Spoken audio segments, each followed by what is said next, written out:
Hi friends, ഈ top ട്യൂബിൻ്റെ പല സ്ഥലത്തായിട്ട് ഞാൻ കൈകൊണ്ട് കൊട്ടാം. നിങ്ങൾ ശബ്ദ വ്യത്യാസം ശ്രദ്ധിച്ചോട്ടോ.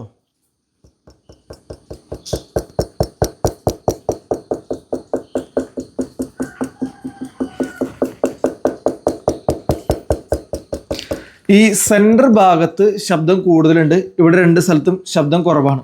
സൈക്കിളിൻ്റെ ഫ്രെയിം നിർമ്മിക്കുന്ന സമയത്ത് ഉപയോഗിക്കുന്ന ഒരു സാങ്കേതിക വിദ്യയാണ് ബട്ടിങ്. സിംഗിൾ ബട്ടിങ് ഉണ്ട്, ഡബിൾ ബട്ടിങ് ഉണ്ട്, ട്രിപ്പിൾ ബട്ടിങ് ഉണ്ട്. ഇതിൻ്റെ ഉദ്ദേശം എന്താണെന്ന് വെച്ച് കഴിഞ്ഞാൽ ഈ ജോയിൻസിൻ്റെ അവിടെയൊക്കെ കനം കൂട്ടിയിട്ട് ഈ സെൻറ്റർ ഭാഗത്ത് കനം കുറയ്ക്കുക. സൈക്കിളിൻ്റെ ഫ്രെയിമിന് പരമാവധി വെയിറ്റ് കുറയ്ക്കണമല്ലോ, അതിനു വേണ്ടി ചെയ്യുന്നൊരു സാങ്കേതിക വിദ്യയാണ് ബട്ടിങ് എന്ന് പറയുന്നത്. സിംഗിൾ ബട്ടിങ് എന്ന് പറഞ്ഞു കഴിഞ്ഞാൽ ഈ ഒരു ട്യൂബിൻ്റെ ഏതെങ്കിലും ഒരു വശത്ത് മാത്രമേ കനം കുറച്ചുണ്ടാവുള്ളൂ, ബാക്കി എല്ലാ വശത്തും ഒരേ കനമായിരിക്കും. ഡബിൾ ബട്ടഡ് എന്ന് പറഞ്ഞു കഴിഞ്ഞാൽ ഇവിടെ ഒരു mm ആയിരിക്കും, ഇവിടെ ഒരു mm ആയിരിക്കും, ഇവിടെ ഒരു 8 mm ആയിരിക്കും. ജോയിൻസിൽ കനം കൂട്ടിയിട്ട് സെൻറ്റർ ഭാഗത്ത് കനം കുറയ്ക്കും. ഇനി ട്രിപ്പിൾ ബട്ടഡ് എന്ന് പറഞ്ഞാൽ ഇവിടെ ഒരു mm ആയിരിക്കും, ഇവിടെ ഒരു 8 mm ആയിരിക്കും, ഇവിടെ ഒരു 6 mm ആയിരിക്കും. അതായത് പരമാവധി വെയിറ്റ് കുറച്ചുണ്ടാവും സൈക്കിളിൻ്റെ ഫ്രെയിമിന്.